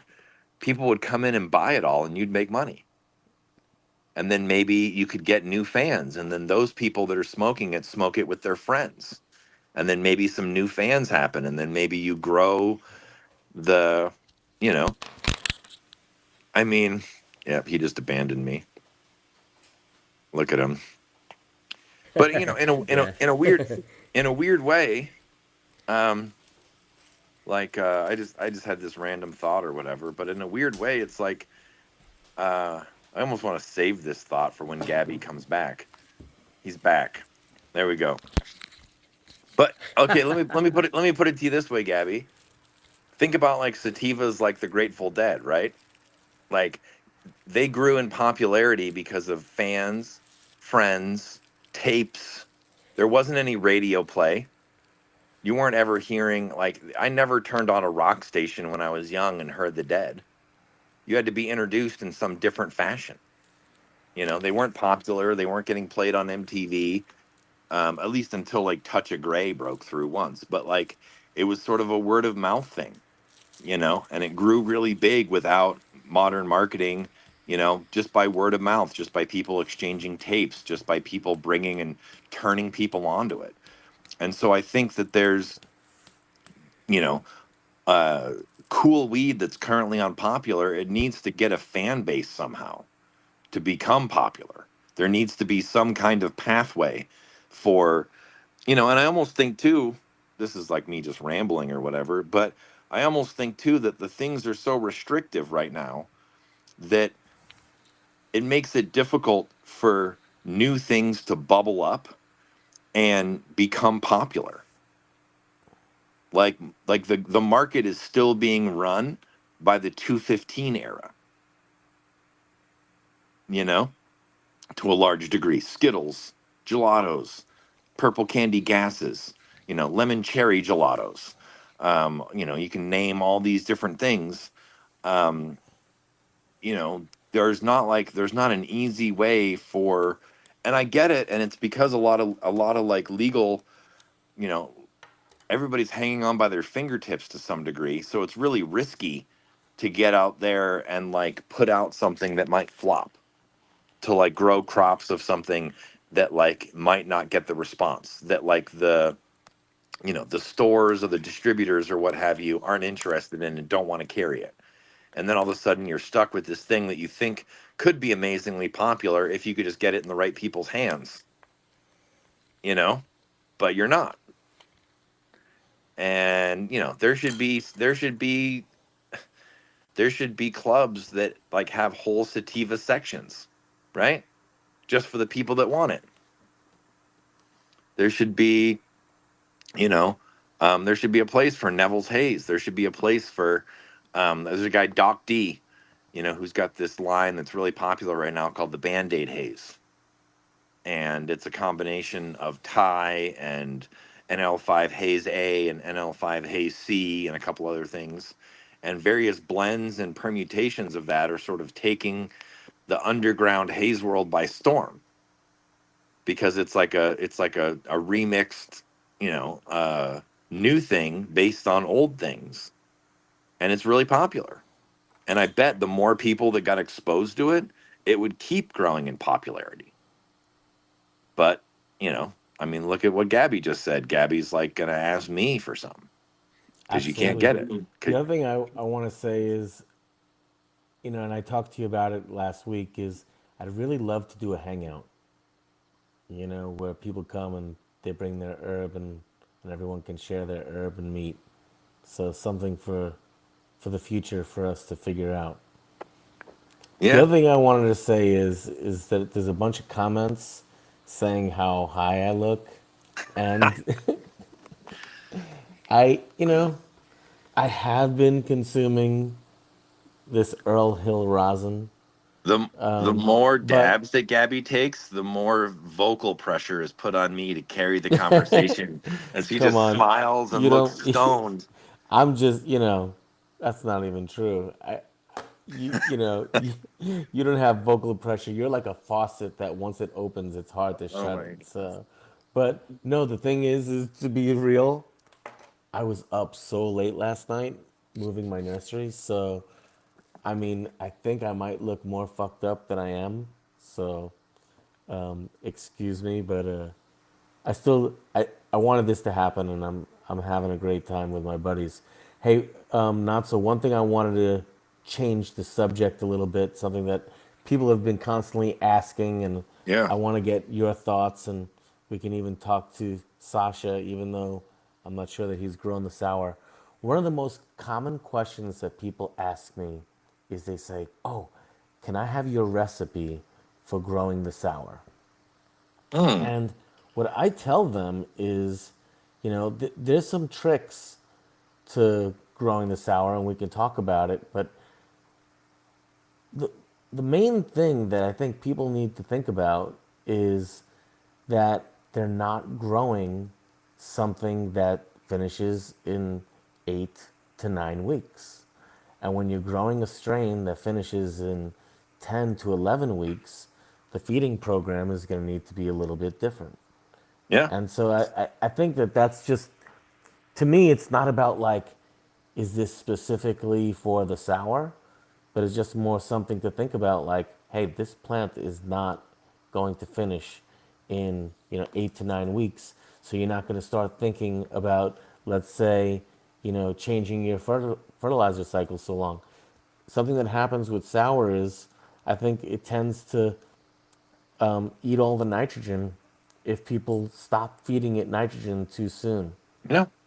So So back a few years ago, before the crash and the fires and stuff, when I used to do more like light depths and things like that, I used to classify plants into like, I had all these filters for plants, right? And one of the filters was like, is it a heavy feeder? Is it a moderate feeder? Is it a light feeder? Right? And I would try to, if I grew them, I would try to group those plants together because it was easier to maintain a feed. If you grow a heavy feeding plant next to a light feeding plant, you might be burning the light feeding plant while the heavy feeding plant looks hungry, because they need different things. Or, for instance, like to me, like OG Kush has like a pretty weak root system, right? So, like, if you grow OG Kush next to sour, you have to water the sour more. It drinks faster. It's going to go through, I don't care like what kind of medium you're in, like it's going to drink more water. It has a more robust root system. It's going to drink faster than the Kush. So you can't really water it the same because it's going to need water and food more frequently than the Kush would, right? And so that's one of the things about like one of the positive things about like monocropping is that you can really dial in your system or your style for growing that one plant, right? And the more strains you grow in the same system, the more difficult it is to dial it in for any one strain. So if people are asking about sour diesel, I mean, I can give a few tips. What Gabby said is true. I wouldn't go crazy on the nitrogen, but it is a longer flowering plant. It likes heavy feeding, in my opinion. It likes strong nutrient, whether it's organic or salt. It likes a good amount of calcium, right? I don't really like CalMag because I don't like calcium and magnesium together. I feel plants use a lot more calcium than they do magnesium. And so I'd rather separate the two because sometimes I feel like when you're trying to give a plant enough calcium, you can be giving it too much magnesium if it's like a product you're using that's blended. And sour is finicky and it can be hard to feed and it can be hard to dial in, um, like exactly. It's one of those plants that it's easier to grow a crop of it and dial in what it needs than to try to grow it with other things that might have, ideally like a different mix or a different feeding regimen and trying to keep everything happy. Because unless you're going to have separate reservoirs or separate ways to feed or an ability to like change your nutrient strength, or what have you, um, I mean, if you're going organic, I guess you could like have a light mix for some certain other strains and top dress the sour a little bit more heavily, so that it would just get more food, and certainly a possibility. But I also feel that like it's light dependent too. Like people tell me, and I don't really have a lot of experience with this. I've done them a little, but people tell me that certain strains that I have, they eat way more under LED. Like they tend to feed. They need a higher EC if you're using salt. They need a stronger, robust, soil mix if you're growing organic or whatever. And so I think it's hard to give, other than generally, it's hard to give specific rules because like what you're doing matters. And I typically tend to think I am willing to sacrifice a bit of yield for quality. So a lot of people that are getting like this 3 pounds of light and they're crop steering and they're pumping their crops and stuff. I'm not dissing them, but I just think that like I haven't smoked very much weed from that type of environment that I thought was as good as a more like lightly fed product that was grown a little bit more gently, that maybe wasn't pushed quite so hard. And maybe there's some relationship there between like biomass and flower size versus maybe there's some smokability curve, or something along those lines. Let me stop you right there because you said two things, and before you're like it's a heavy feeder, Yeah. and now we're talking about like the crop steering. So the sour does need a lot of food, but that doesn't mean that it needs it to be like an EC of 10 in the medium, Or 3 right? plus or something Yeah, like that. No, yeah, no. so it's just that there needs to be a consistent supply of food. And so if you're feeding hydroponically, it's very easy to do this. Whereas if you're growing organically, then and you don't have your methods down, you might run into more trouble. But I wanted to be clear that we're not talking about like running insane EC levels. It's just No. you want to supply the food for the plant. That's the advantage I of, mean, of using I'll hybrid just use systems. like if you like for instance, if you were to grow say cookie, which doesn't need a lot of water and doesn't need a lot of food, and you were to try to feed cookie the exact same feeding regimen that you wanted to give sour, the cookie might look overfed to me, because it just doesn't need as much to do its processes, in my opinion. It doesn't need bright light. It doesn't need heavy feeding. And by heavy feeding, Gabby's right. I'm not meaning like, 3+ EC or something like that. I just mean like some plants need more robust food. And that a lot depends too on like your growing style. Like if someone's growing in water culture, you might be able to give them a lower EC, which is fine because the plant can just pull what it needs from the water 24/7. If you're watering once a day in cocoa or something like that, maybe you need to give it a little bit more higher EC so it's got more food in there to pull off throughout the day.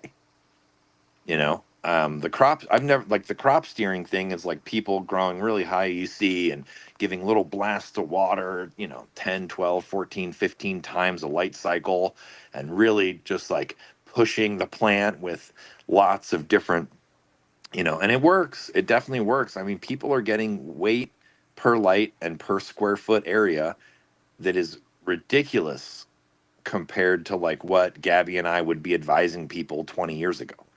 They really have advanced how to get more weight, from when we were younger.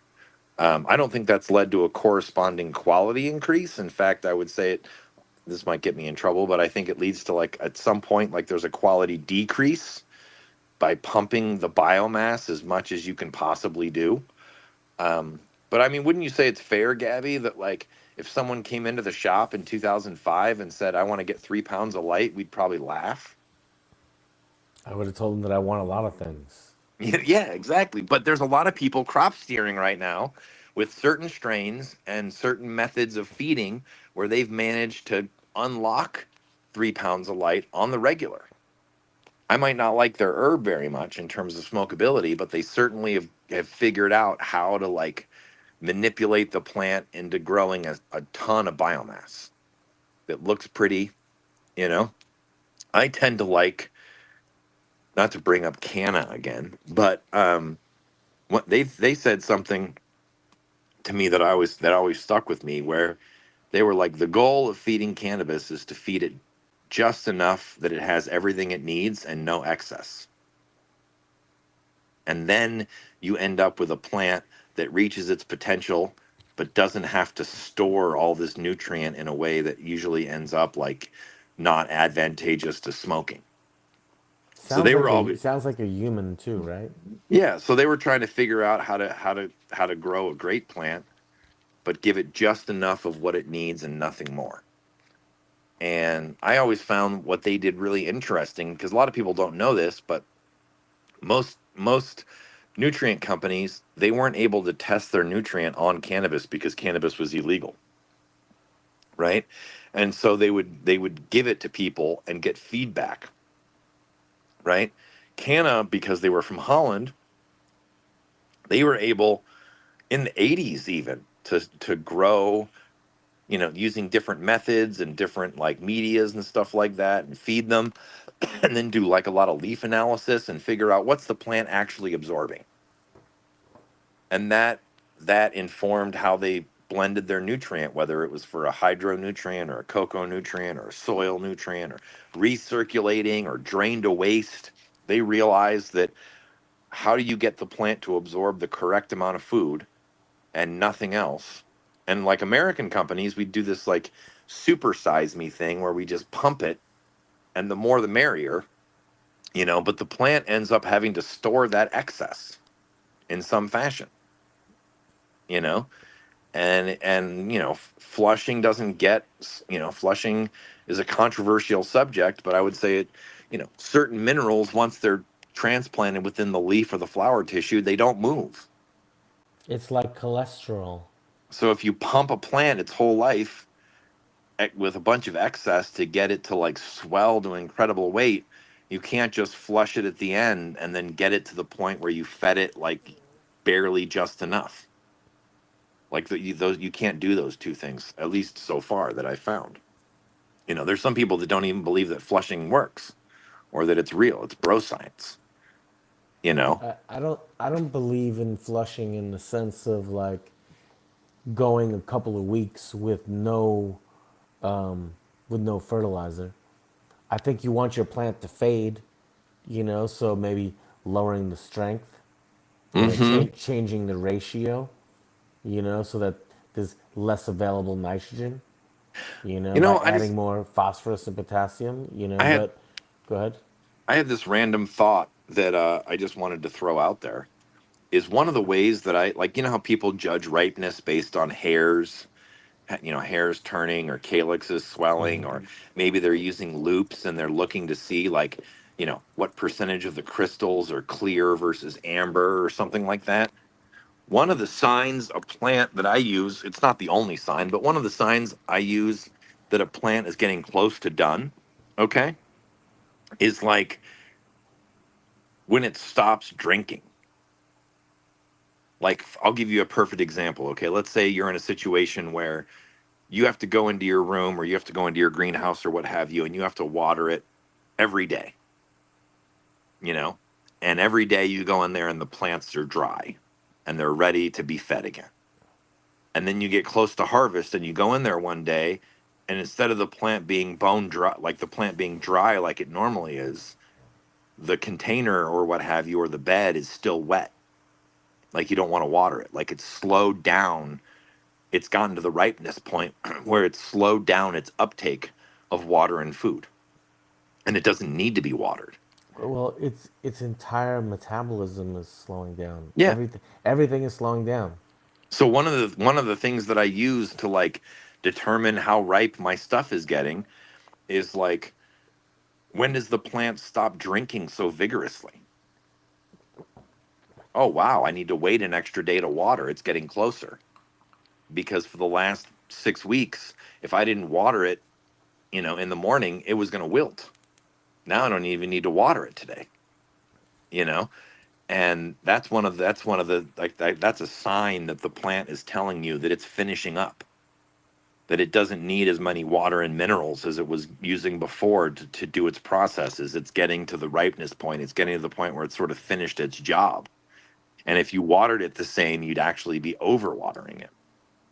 you know it's the plant. It's like one of the ways it's not like the only way, but it's one of the ways I use to tell me that a plant's getting close, is if it's been on a regular watering cycle and all of a sudden I notice that, like, I'm about to water and it's still wet.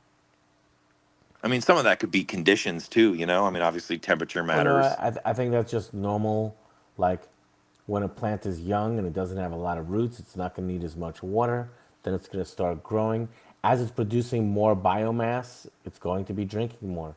At the end, when it's just ripening and it's not creating a lot of biomass, it's not going to drink as much. So that's just normal.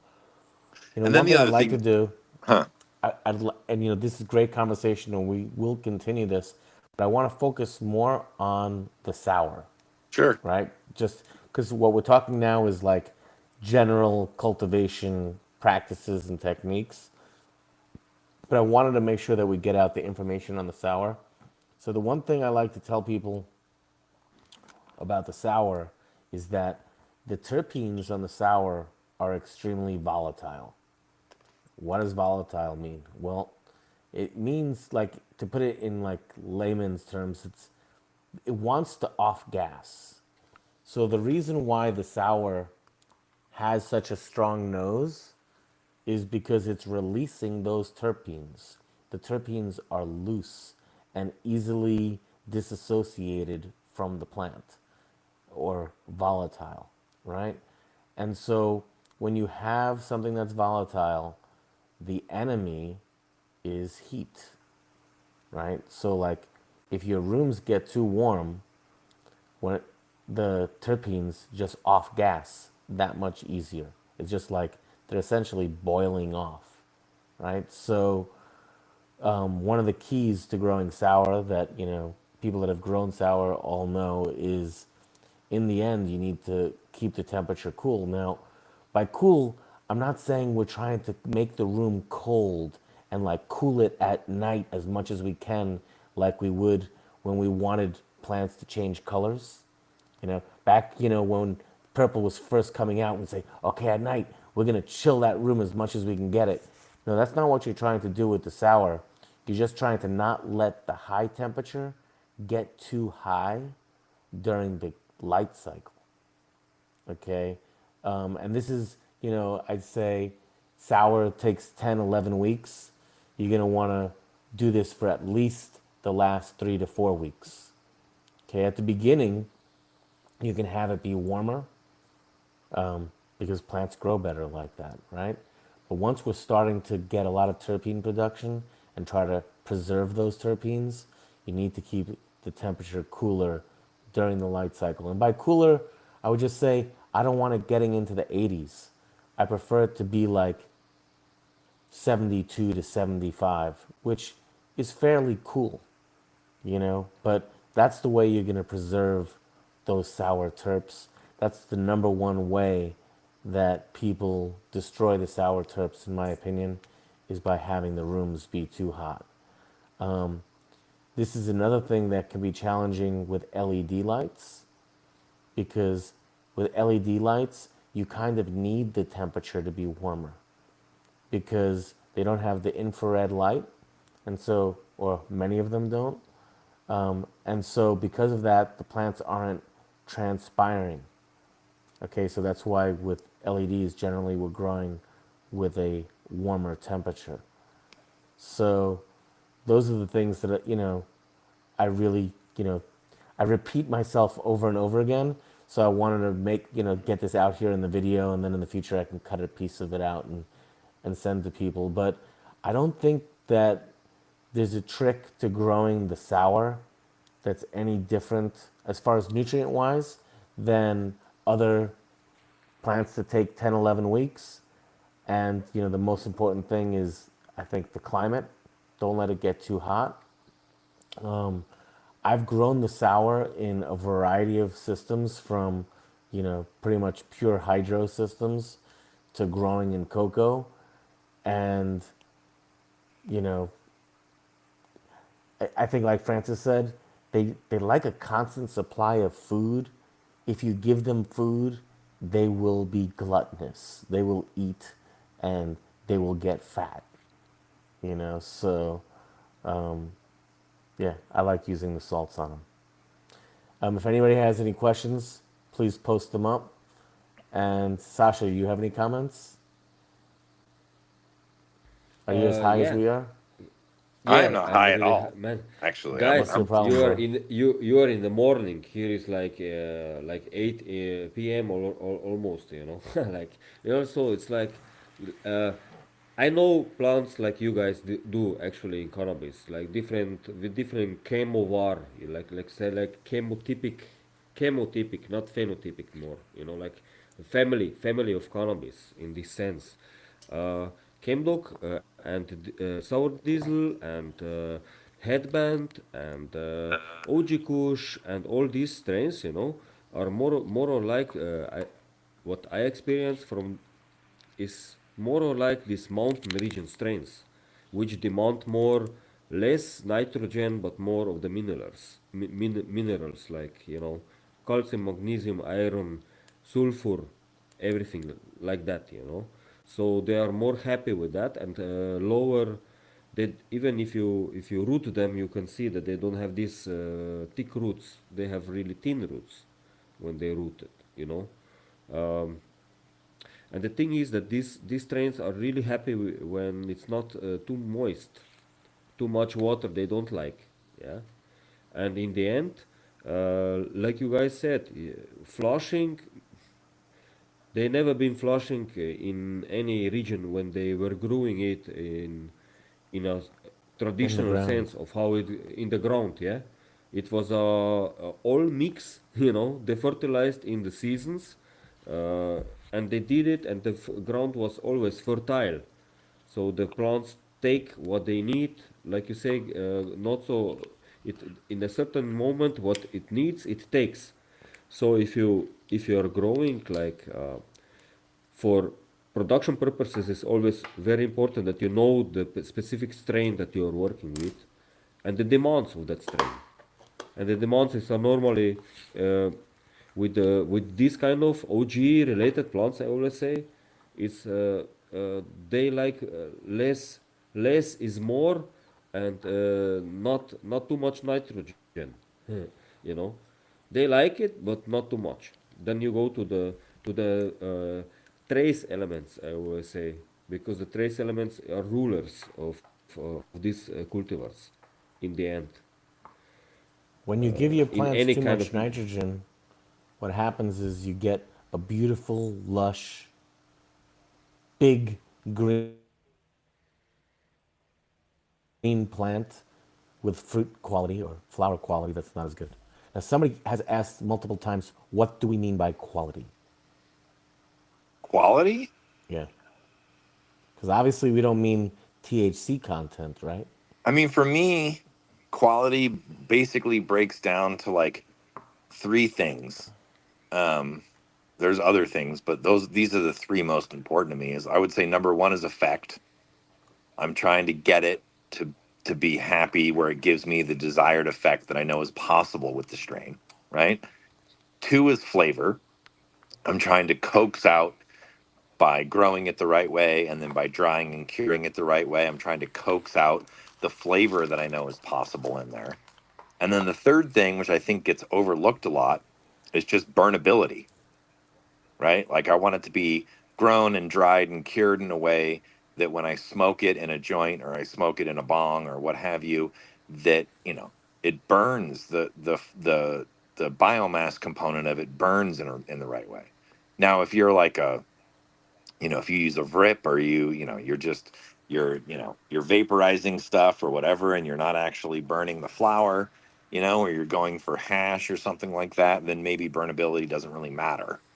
Uh, but for me, you know, um, that it's a big factor, like how it burns, how much oxygen it gets, like how easy it is to do you have to relight it? Does it stay lit? And if Gabby and I were at a concert together, could I break off a chunk of the bud in the dark and smash it into a pipe and we would have an enjoyable smoking experience? So burnability matters because even if you have great flavor and a great buzz, if it doesn't burn great, it's going to affect your ability to enjoy it. That's why for me, it would be flavor, burnability, and then potency. Yeah. Well, people Okay. can structure And it however, yeah, you I know, mean, those are the three things, obviously, right? but people can weight them however they want. Like there's Right. people that, like you said, like flavor is paramount, you know? Nobody likes trying to burn a bowl or trying to rip a bong or trying to smoke a joint that keeps going out and you got to keep hammering it with the lighter or something like that. And you're not really getting a good hit. So burnability matters to everyone because it's part of how you consume it, and I the just right. want something that's pleasurable to smoke. And like, part of why I'm saying this is like, for example, the Mendo Perps. It's going to take more to smoke. The potency isn't there. The high is never even, that warm blanket feeling that No, you were talking. totally But different high. but that doesn't mean it's not beautiful to smoke. Yeah, it's good. And like, maybe some people would call it daytime weed. Something Daytime that you weed could is like important. function. Daytime You weed know, is like I can smoke this weed and it's not going to get in the way of my day. Like what Gabby is doing right now, okay? If I decided to get on this thing 2 hours ago and we did at 9 a.m., and I was like, I'm going to start dabbing it up all conversation, my day might be ruined. I kind of got carried away because I bought this device. You know? I just bought this and I'm really liking it. And then I have this like Yeah. really nice Earl Hill chicken and waffles rosin. And so, yeah, I might So need a nap when after I get this. off, I'm going to But, go do stuff. I have chores to do. I have things to do. dude, And I so was I was up till like so late last night. so for me getting like crippled too early, like the Mendo P, one of the things I Anyone that really says that herb isn't addicting hasn't apparently hasn't been around me.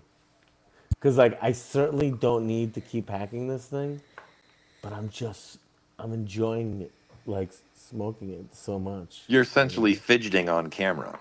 Yeah, It's like yeah. you don't what am I going to do Now, with my as hands? far as my eyes and how I look fucked up, I think I'm just really tired. No. I mean, I don't know, dude. I've been getting some comments about it. You've taken like I'm also 15. old, remember? Yeah, you're My eyes just relax. look like that. You got to remember, I mean, that's why we got to do it at 9 a.m. because he's in bed by 1.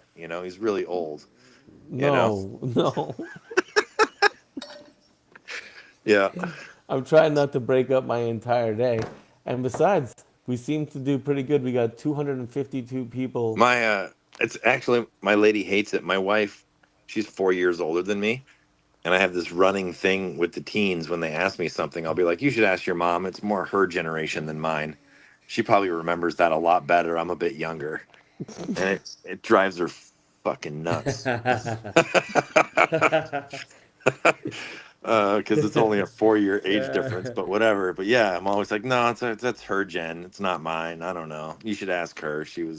I was just a wee lad back then, you know? So somebody said something here. Okay. I see some people calling sours variegated, but not when she's, and then hold on. For some Well reason, fed. she's fed properly. Yeah. Isn't that a deficiency? And that's the way I feel. So, I don't know what deficiency it is, but just observationally, I can say that, like, when my headband, for instance, if I was to bloom my headband and it was heavily variegated when I bloomed it, it wouldn't be the same herb as if I bloomed it when the leaves were clear. And so there's strains, they tend to be chemish related, but not always. My headband, um, the sours, um, the Chem D, um, generally speaking, when those strains are showing heavy variegation, they're hungry. And it's not like I've sat there, Gabby and I have chatted about, like, sending samples into a lab and trying to figure out, like, with leaf analysis, like what that hunger actually is, like what it's missing. But I would definitely say that when my diesels and my chems are perfectly fed, they don't show it. And when they get a bit hungry for some reason, like maybe they're a little root bound in a small pot, or maybe something happens, or maybe they start to run out of some organic food I'm using and I needed to top dress or add some more, they'll start showing that. That's all. Like, I don't know what it is. I haven't done like the leaf analysis, and all that, like, religiously, but I've observationally seen it. And especially with the LA, if I bloom it heavily I won't bloom it heavily variegated because I don't want it to be deficient on whatever it needs. Maybe maybe not so, maybe because of the cut, it's so old, you know. I have the same thing on the old Shiva 97 cut. 97, the old Shiva cut that I have. Okay. We talked about it, yeah. It is the same thing, like you tell now. If I feed it now, there is no variegations. But if I forget about it a little bit, then there is this thing. There is this half albino and half green leaf. Like so variegation. That variegation is a Yeah, little something like different. yeah. right. This is variegated. Yeah. This is from Ginger 1010. Yeah, I know him. That seems more genetic. Right. Then the variegation that I'm talking about seems to be just, like I said, just observationally. When my Chem D or my LA or some sours are perfectly fed, they don't show it at all. So I agree. And so it's like people say, oh, if it doesn't variegate, you don't have the real Chem D. And it's like, well, maybe I'm just feeding my plants better than you are because I don't think that that's variegation. I think that's possibly the plant struggling to eat, but variegation is something completely different. And the reason why is for instance, variegation doesn't go away, right? Yeah. And like um, you know, if you have a plant that it's producing uh, offspring that are variegated, it's going to do it all the time, I and mean, so the the Chem D that I have, um, which is the one that got brought back to us, in '06 or whatever it was. Um, when it's perfectly fed, you can't find that leaf issue anywhere on it. You just can't. It's not there. When it gets hungry, it pops right up. I have pictures of the exact same plant. Um, lightly variegated, Some people heavily look at that variegated. and think like it's a virus or something. It Yeah, looks more like something like that there than was a big variegation. stressor on like whether it was tobacco mosaic virus, especially back before we had so much testing. There was real worry that it was some kind of disease that was showing through, you know. But that's one of the downsides of the illegality thing is that a lot of us have observed a bunch of stuff, but haven't been able to use labs to figure out exactly what those observations might mean. You know, it's starting to change a little bit, but not entirely. Somebody said, sounds like a calcium deficiency. And that's what everybody always used to say. Add more CalMag. I'm like, I mean, I would agree. It does seem, and I don't know whether it's like excess calcium like unlocks like more nutrient being absorbed by, of other things or whatever. I don't like adding CalMag because, like I said, I think the plant uses a lot more calcium than it does magnesium. And so I don't like cal and mag being bonded together. I think there was some like hydro and some different newts that would like take the Botanicare one for instance, right? It would be like it would have nitrogen, it would have calcium, it would have magnesium, iron, and sulfur. So it was almost like a little like micronutrient additive, you know. Um, but I try not to get I try not to get too wrapped up in like individual mineral science one versus the other. Well, I think that's a rabbit hole that has some merit to it. It's also can take you in the wrong directions, pretty easily, and it can be pretty strain specific. I have to go in 5 minutes, Gabby. Alrighty. So I think we're going to um, go in 5 minutes. How about we answer some questions for 5 minutes, do guys? it. Let's do it. Let's see here. But you have to read them because I can't see them. I will.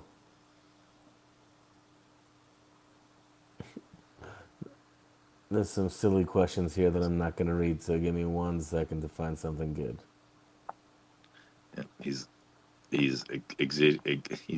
doing executive filtration. Maybe I, too high of a standard because he's Yeah, now he's yes. now Too he's high? blanking. No, there's some silly stuff in the chat. People haven't been asking questions. Random questions. Do you know if Purple Kush from BC in the early 2000s have chem in it? I don't think I have any way of knowing. Agree. I don't think we have any way of knowing. Okay, here's a good one. Question. Do fish get thirsty? Laced with game, what's up? Alrighty. I guess since the quality of questions is as high as it is, we're gonna wrap it up.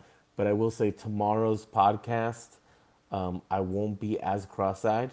I'm Good. gonna get more sleep tonight, so we'll be ready for Dave. Let's see. Not so. Did you get any Tom Hill clones?